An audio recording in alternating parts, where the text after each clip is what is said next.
Hello दोस्तों। Genghis आइतमतोव द्वारा लिखा पहले अध्यापक के अगले भाग को सुनते हैं, यानी भाग 4, मेरी यानी श्वेता सहल की आवाज़ में। मैं पहले कभी भी इतनी देर तक अकेली बाहर नहीं रही थी। निर्जन मूक पहाड़ियों को रात ने अपनी काली चादर से ढक दिया था। भय के कारण सुध बुध खोए मैंने बोरे को कंधे पर रखा और गांव की ओर भाग चली। मुझे बेहद डर लग रहा था और संभव है मैं रोने चिल्लाने तक लगती, लेकिन यह अनोखा और अकथनीय विचार मुझे ऐसा करने से रोके रहा कि अगर दुईसैन मास्टर जी ने मुझे इस अटपटी अवस्था में यूँ रोते हुए देख लिया तो वह क्या कहेंगे। मैंने हिम्मत नहीं हारी, एक बार भी पीछे मुड़कर नहीं देखा। मुझे ऐसा जान पड़ता था कि मास्टर जी सचमुच मेरी ओर देख रहे हैं। हाँफती हुई पसीने और धूल से लथपथ मैं घर पहुंची। जब मैंने देहरी लांघ कर घर के अंदर कदम रखा तो मैं बेदम हो रही थी। चूल्हे के पास बैठी चाची भयानक सूरत बनाए मेरी तरफ लपकी। वह बड़ी दुष्ट और उज्जड़ औरत थी। तू कहाँ मर गई थी? वह झट से मेरे पास आई और मेरे मुंह से अभी एक शब्द भी न निकला था कि उसने बोरा मुझसे छीनकर एक और पटक दिया। दिन भर में तू सिर्फ इतने ही उपले बटोर पाई है। जाहिर था कि मेरी सहेलियों ने आकर उसे खबर दे दी थी। कल मुही कहीं की, स्कूल में तेरा क्या काम था? तू वहीं क्यों नहीं मर गई? चाची ने मुझे कान से पकड़ा और सिर पर तड़ातड़ थप्पड़ मारने लगी। मनहूस कहीं की, हमारी जान की आफत। भेड़िए का बच्चा तो भेड़िया ही रहता है, पालतू कुत्ता नहीं बनता।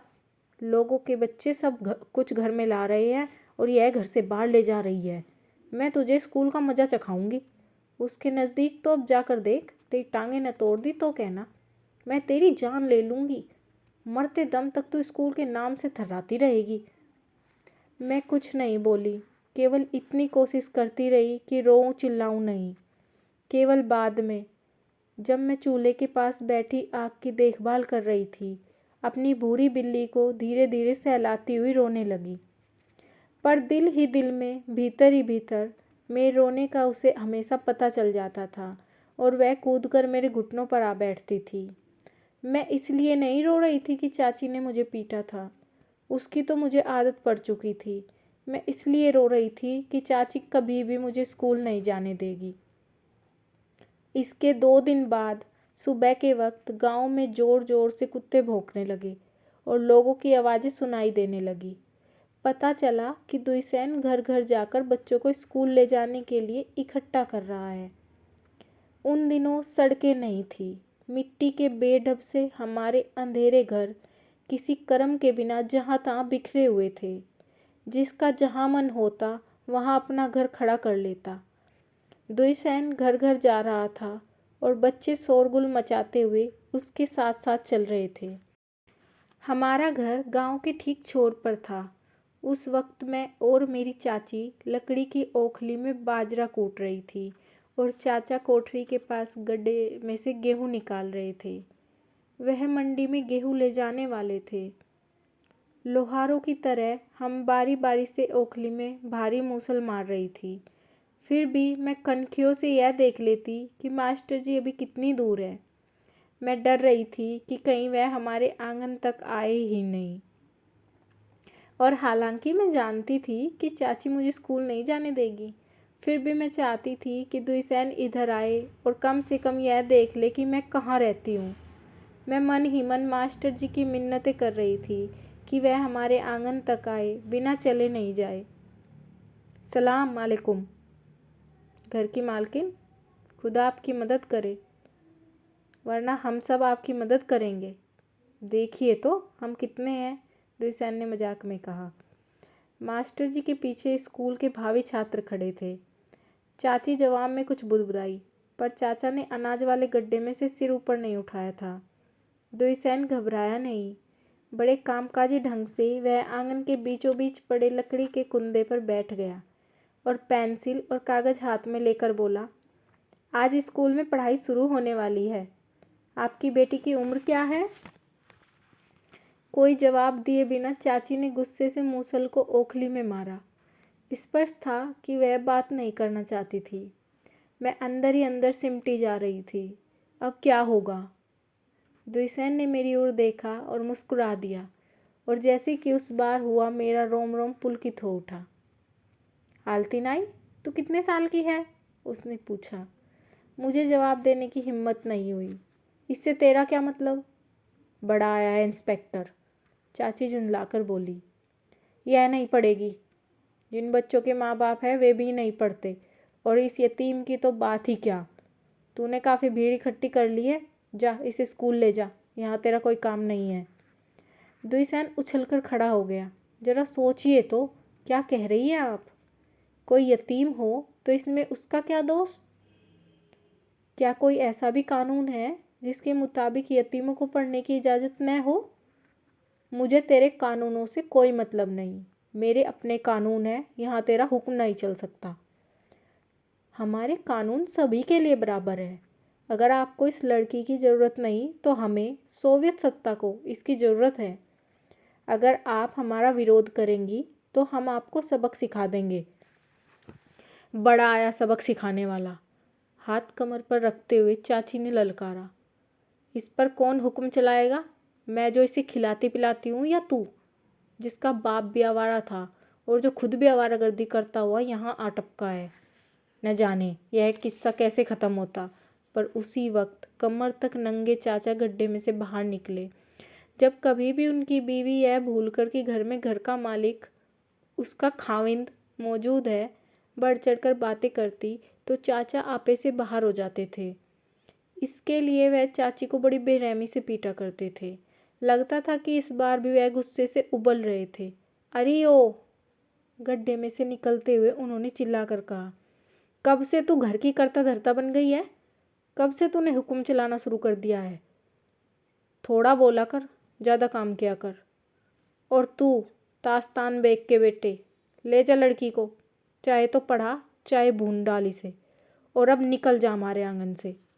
वाह, यह भी अच्छी रही। वह तो स्कूल में मौज उड़ाएगी और मैं घर में अकेली पीसा करूँगी, चाची चिल्लाई, पर चाचा ने उसे चुप करा दिया। चुप रह, जो कहना था कह दिया। बुराई में भी कोई भलाई छिपी रहती है। इस तरह मैं पहली बार स्कूल गई थी। इस दिन के बाद हर रोज़ सुबह दुष्यंत हमें घर घर से इकट्ठा करता और पढ़ाने ले जाता। पहले दिन उसने हमें भूसा बिछे फर्श पर बिठाया। हमें एक एक कॉपी, एक एक पेंसिल और एक एक तख्ती बांट दी। लिखते वक्त तख्ती को घुटने पर रखते हैं, उसने हमें समझाया। फिर उसने हमें दीवार पर चिपका हुआ एक रूसी व्यक्ति का चित्र दिखाया। यह लेनिन है, उसने कहा। लेनिन का वह छवि चित्र मुझे आज तक याद है। न जाने क्यों बाद में मुझे कभी भी लेनिन का वैसा छवि चित्र देखने को नहीं मिला, और मैंने उसे मन ही मन दुष्यंत वाला नाम दे रखा था। उस छवि चित्र में लेनिन ने एक ढीली ढाली फौजी जैकेट पहन रखी थी। उनके गाल धसे हुए थे और दाढ़ी बढ़ी हुई थी। उनका जख्मी बाजू पट्टी में लटका हुआ था, और उनकी टोपी के नीचे से, जो गुद्दी पर खिसकी हुई थी, सजग सतर्क आंखें शांति से देखे जा रही थी।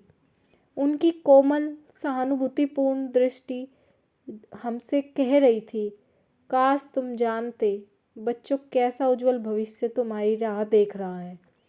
मुझे ऐसा प्रतीत हुआ मानो उस निस्तंभ क्षण में वह सचमुच मेरे भविष्य के बारे में सोच रहे थे। लगता था जैसे दुष्यंत उस छवि चित्र को मुद्दत से अपने साथ लिए घूम रहा था। चित्र एक मामूली इश्तिहारी कागज पर छपा था। कागज जहाँ तहाँ घिस गया था और उसके किनारे मुड़े हुए थे। बस इस छवि चित्र को छोड़कर हमारे स्कूल की चारों दीवारों पर और कुछ भी नहीं था। बच्चों, मैं तुम्हें पढ़ना, गिनती करना सिखाऊंगा, और यह दिखाऊंगा कि अक्षर और आंकड़े कैसे लिखे जाते हैं, दुष्यंत कहने लगा। जो कुछ मैं खुद जानता हूँ वह तुम्हें सिखा दूंगा। और सचमुच उसने अद्भुत धैर्य से हमें वह सब सिखाया जो वह स्वयं जानता था। हर शीशे के ऊपर झुक झुक कर उसने यह दिखाया कि पेंसिल कैसे पकड़ते हैं, और उत्साह से हमें वे सब समझाए जो हमारी समझ के बाहर थे। मैं आज भी सोचती और हैरान रह जाती हूँ कि किस प्रकार वह अर्धशिक्षित युवक, जो मुश्किल से अक्षर जोड़ जोड़ कर पढ़ पाता था, जिसके पास एक भी पाठ्य पुस्तक नहीं थी, यहाँ तक कि वर्णमाला की पुस्तक तक नहीं थी, कैसे एक ऐसे काम को हाथ में लेने का साहस कर पाया जो वास्तव में महान था। ऐसे बच्चों को पढ़ाना क्या कोई मजाक है, जिसकी पिछली 7 पीढ़ियों ने स्कूल का नाम तक न सुना हो और निश्चय ही द्विसैन पाठ्य कार्यक्रम के बारे में, अध्यापन विधियों के बारे में कुछ भी नहीं जानता था, या यूँ कहे कि वह इन चीज़ों के अस्तित्व तक के अनभिज्ञ था। द्विसैन हमें अंतःप्रेरणा के बल पर पढ़ाया करता था, अपनी सूझबूझ के अनुसार पढ़ाता, जैसे पढ़ा सकता था, जैसा उसे आवश्यक जान पड़ता था। परंतु मुझे पूर्ण विश्वास है कि वह उत्साह, वह जोश जिसके साथ उसने हमें पढ़ाने की कोशिश की, निसफल नहीं रहा। उसने अनजाने ही एक बड़ा कारनामा कर दिखाया। हाँ, बड़ा कारनामा, क्योंकि उन दिनों हम किर्गिज़ बच्चों के लिए, जिन्होंने कभी अपने गांव से बाहर कदम नहीं रखा था, उस स्कूल की बदौलत, अगर उस कच्चे बाड़े को स्कूल का नाम दिया जा सकता हो, जिसकी चौड़ी दरारों में से पहाड़ों की बर्फ से ढकी चोटियां नजर आया करती थी, उस कच्ची कोठरी की बदौलत हमारी आंखों के सामने एक नया संसार खुल गया। एक ऐसा संसार जिसके बारे में हमने न कभी सुना था और न कभी देखा था। तभी हमें मालूम हुआ कि मॉस्को शहर, जहाँ लेनिन रहते थे, ताशकंद से भी कई गुना बड़ा है, कि संसार में तालाश की घाटी जैसे बड़े बड़े सागर हैं, कि उन सागरों में पहाड़ों के जैसे बड़े बड़े जहाज़ तैरते हैं। हमें पता चला कि हम बाज़ार से जो किरासीन लाते हैं वह ज़मीन के नीचे से प्राप्त होता है, और उन्हीं दिनों हमें यह पक्का यकीन हो गया था कि जब हमारी जनता ज़्यादा धनी हो जाएगी तो हमारे स्कूल की बड़ी बड़ी खिड़कियाँ वाली बड़ी सी सफ़ेद इमारत होगी और विद्यार्थी कुर्सियों मेज़ों पर बैठा करेंगे। जैसे तैसे केवल प्रारंभिक अक्षरों का बोध होने पर, जब हम अभी पिता माता भी नहीं लिख पाते थे, हमने कागज़ पर लेनिन लिखा। हमारे राजनीतिक शब्दकोश में अमीर, कमेरा, सोवियते जैसे ही कुछ शब्द थे, और द्विसैन ने हमें वचन दिया कि 1 साल के बाद वह हमें क्रांति शब्द लिखना सिखाएगा। द्विसैन की बातों को सुनते हुए हम कल्पना करने लगते कि हम भी उसके साथ श्वेत गार्डों के विरुद्ध मोर्चों पर लड़ रहे हैं, और लेनिन के बारे में द्विसैन इतना अधिक और ऐसे जोश से बातें करता जैसे उसने स्वयं अपनी आंखों से लेनिन को देखा हो। अब मैं समझती हूँ कि उनमें से बहुत सी बातें लेनिन संबंधी दंत कथाएँ थीं, परंतु हम द्विसैन के छात्रों के लिए वे वैसी ही सच्ची थी जैसे दूध का सफ़ेद होना। एक बार हमने किसी विशेष प्रायोजन के बिना पूछा, मास्टर जी, आपने लेनिन से हाथ मिलाया था? तब हमारे मास्टर ने झेप कर सिर हिलाया। नहीं बच्चों, मैंने लेनिन को कभी नहीं देखा, और अपराधियों की भांति ठंडी सांस भरी। हमारे सामने वह अटपटा सा महसूस करने लगा था।